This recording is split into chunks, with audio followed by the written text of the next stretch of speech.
December 5న release కానున్న పుష్ప 2 సినిమాపై భారీ అంచనాలున్నాయి. ప్రీ రిలీజ్ బిజినెస్ ఏకంగా 1000 కోట్లకు పైగా చేయగా బాక్స్ ఆఫీస్ దగ్గర 1000 కోట్లు ఈజీగా రాబడుతుందని అంతా ఫిక్స్ అయిపోయారు.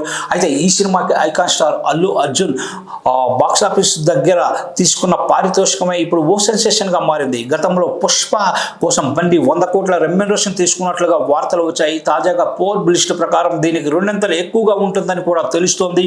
భారతీయ సినీ పరిశ్రమలో అత్యధిక పారితోషికం తీసుకునే హీరోల జాబితాలో అల్లు అర్జున్ మొదటి స్థానంలో నిలిచారు. తాజాగా ఫోర్బ్స్ విడుదల చేసిన టాప్ 10 జాబితాలో స్టార్ హీరోలను వెనక్కినట్టి అగ్రస్థానంలో బన్నీ నిలిచాడు. ఫోర్బ్స్ మ్యాగజైన్ టాప్ 10 జాబితా ప్రకారం అల్లు అర్జున్ పారితోషికం 300 కోట్లని తెలుస్తోంది. అంటే ఇండియాలోనే అత్యధికం అన్నమాట.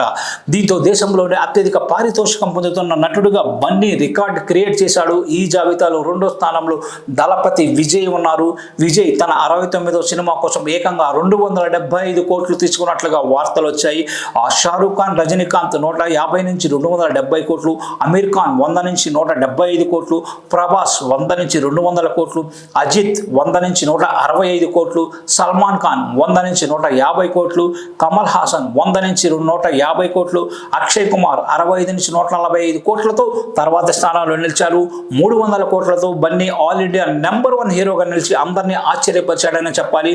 మరి పుష్ప 2 ఎలా ఉంటుంది, బాక్స్ ఆఫీస్ దగ్గర ఎంత రాబడుతుంది, బన్నీని ఈ సినిమా ఏ రేంజ్కి తీసుకెళ్తుంది అనేది తెలియాలంటే డిసెంబర్ 5 వరకు ఆగాల్సిందే.